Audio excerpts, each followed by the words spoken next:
Living products scam ಅಂತ ನೀವು ಕೇಳಿರ್ತೀರಿ, ನಾನು ಕೂಡ ಕೇಳಿದ್ದೀನಿ.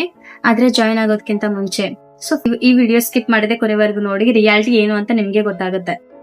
ಸೊ ಜನರು ಫಾರ್ ಎವರ್ ಲಿವಿಂಗ್ ಪ್ರಾಡಕ್ಟ್ಸ್ ಅನ್ನ ಸ್ಕ್ಯಾಮ್ ಅಂತ ಯಾಕೆ ಅನ್ಕೋತಾರೆ? ರಾಂಗ್ ಪೀಪಲ್ ರಾಂಗ್ ಪ್ರಾಮಿಸಸ್ ಮಾಡ್ತಾರೆ. ಅವರು ಸ್ಕ್ರೀನ್ ಶಾಟ್ಸ್ ತೋರಿಸ್ತಾರೆ, ಒಂದೇ ದಿನದಲ್ಲಿ ನೀವು ಇಷ್ಟು ಸಂಪಾದನೆ ಮಾಡ್ಬೋದು, ಅಷ್ಟು ಸಂಪಾದನೆ ಮಾಡ್ಬೋದು ಅಂತ ಹೇಳ್ತಾರೆ.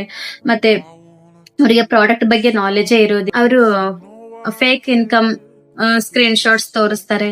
ಮತ್ತೆ ನೀವು ಇವತ್ತೇ ಜಾಯಿನ್ ಆಗಿ ಒಂದೇ ರಾತ್ರಿಯಲ್ಲಿ ನೀವು ಶ್ರೀಮಂತರಾಗ್ಬಿಡ್ತೀರಾ ಅಂತ ಹೇಳ್ತಾರೆ. ಮತ್ತೆ ಅವರಿಗೆ ಪ್ರಾಡಕ್ಟ್ ಬಗ್ಗೆ ನಾಲೆಜ್ ಇರೋದಿಲ್ಲ. ಇದರಿಂದಾಗಿ ಒಂದು ಜೆನ್ಯೂನ್ ಬಿಸ್ನೆಸ್ ಕೂಡ ಅವರಿಗೆ ಫ್ರಾಡ್ ಆಗಿ ಕಾಣಿಸ್ತದ್ರಿ. ಫಾರ್ ಎವರ್ ಲಿವಿಂಗ್ ಪ್ರಾಡಕ್ಟ್ಸ್ ಅನ್ನ ಪ್ರೊಫೈಲ್ ಇಲ್ಲಾಂದ್ರೆ ನಾವು ಕಂಪನಿ ರಿಯಾಲಿಟಿ ನೋಡಿದ್ರೆ ಇದು 1978 ನಲ್ಲಿ ಫೌಂಡ್ ಆಗಿದೆ. ಸೊ ಇದರ ಫೌಂಡರ್ ಬಂದ್ಬಿಟ್ಟು ರೆಕ್ಸ್ ಮಾರ್ಗನ್. ಇದು ಅರಿಜೋನಾ USA ನಲ್ಲಿದೆ. ಇದರ ಹೆಡ್ ಕ್ವಾರ್ಟರ್ಸ್ ಬಂದ್ಬಿಟ್ಟು ಅರಿಜೋನಾ USA ನಲ್ಲಿದೆ. ಈ ಕಂಪನಿಯ ಒಂದು ಪ್ರಾಡಕ್ಟ್ಸ್ ಕ್ಯಾಟಗರೀಸ್ ನೋಡಿದ್ರೆ ಇದು ಹೆಲ್ತ್ ಅಂಡ್ ನ್ಯೂಟ್ರಿಷನ್ 160 ದೇಶಗಳಲ್ಲಿ ಕೆಲಸ ಮಾಡ್ತಾ ಇದೆ.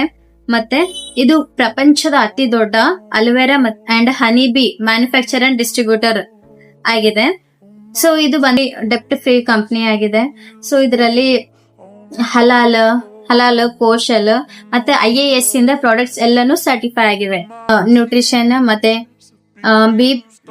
ಬಿ ಪ್ರಾಡಕ್ಟ್ಸ್ ಮತ್ತೆ ಮ್ಯಾನೇಜ್ಮೆಂಟ್ ಅಂಡ್ ಸಪ್ಲಿಮೆಂಟ್ ಮತ್ತೆ ಸ್ಕಿನ್ ಕೇರ್ ಪ್ರಾಡಕ್ಟ್. ಸೊ ನೀವು ಪ್ರಾಡಕ್ಟ್ ಸೆಲ್ ಆಗುತ್ತಾ ಇಲ್ವಾ ಅಂತ ಯೋಚನೆ ಮಾಡ್ತಾ ಇದ್ದೀರಾ? Daily use products like tooth paste, shampoo, ಇಲ್ಲ ಅಂತಂದ್ರೆ ಸಪ್ಲಿಮೆಂಟ್ಸ್ ನೀವು ಆಲ್ರೆಡಿ ಯೂಸ್ ಮಾಡ್ತಾ ಇದ್ದೀರಾ, ರೈಟ್? ಸೊ ಇದು ಡೈಲಿ ಯೂಸ್ಡ್ ಪ್ರಾಡಕ್ಟ್ಸ್ ಆದ್ರೆ ನಿಮಗೆ ಪರ್ಚೇಸ್ ಕೂಡ ರಿಪೀಟೆಡ್ಲಿ ಆಗ್ತಾನೆ ಇರುತ್ತೆ. ಸೊ ಹೆಲ್ತ್ ಮತ್ತೆ ವೆಲ್ನೆಸ್ ಡಿಮಾಂಡ್ ಯಾವಾಗ್ಲೂ ಇದ್ದೇ ಇರುತ್ತೆ. ಸೊ ನಿಮ್ಗೆ ಪ್ರಾಡಕ್ಟ್ ಪರ್ಚೇಸ್ ಆಗಿಲ್ಲ ಅಂತ ಹೇಳಿದ್ರೆ ಬಿಸ್ನೆಸ್ ಇಲ್ಲ. ಸೊ FLP ಅಲ್ಲಿ ಪ್ರಾಡಕ್ಟ್ ಸೆಲ್ ಆಗೇ ಆಗುತ್ತೆ. ಇದೇ real. For ever living product ಅಲ್ಲಿ ಎಷ್ಟು ನಾವು ಇನ್ಕಮ್ ಮಾಡಬಹುದು ಅಂತ ನೋಡಿದ್ರೆ ಒಂದ್ ರಾತ್ರಿಯಲ್ಲಿ ನಾವು 1 ಲಕ್ಷ ನೀವು ಕಮಾಯಿಸಬಹುದು ಅಂತ ನಾನು ಹೇಳೋದಿಲ್ಲ. ಯಾಕಂತ ಹೇಳಿದ್ರೆ ಇದ್ರ ಟೋಟಲ್ ಆಗಿ ಡಿಪೆಂಡ್ ಆಗಿರೋದು ನಿಮ್ಮ ಕನ್ಸಿಸ್ಟೆನ್ಸಿ ಮತ್ತೆ ಲರ್ನಿಂಗ್ ಮತ್ತೆ ನಿಮ್ಮ ಟೀಮ್ ಸಪೋರ್ಟ್ ಹೇಗಿದೆ ಅಂತ ಹೇಳಿ. ಅದ್ರಲ್ಲಿ ನಿಮಗೆ ಎಲ್ಲಾನು ಕರೆಕ್ಟ್ ಆಗಿ ಮಾಡಿದ್ರೆ 3 to 6 ಮಂತ್ಸ್ ಅಲ್ಲಿ ಒಂದು ಮಿನಿಮಮ್ ಗ್ರೋತ್ ಗೆ ಬರ್ತೀರಾ. So for ever living products ಯಾರೆಲ್ಲ ಜಾಯಿನ್ ಆಗಬಾರ್ದು, ಯಾರೆಲ್ಲ ಅಂತ ಹೇಳಿದ್ರೆ ಲೇಜಿ ಪೀಪಲ್, ಮನಿ ಮೈಂಡ್ ಸೆಟ್ ಇರೋದು, ಯಾರಿಗೆ ಪೇಷನ್ಸ್ ಇಲ್ಲ ಅವರಿಗೆ. ಸೊ ಇವರಿಗೆ FLP ವೇಸ್ಟ್, ಅವರಿಗೆ ಸೂಟ್ ಆಗೋದಿಲ್ಲ.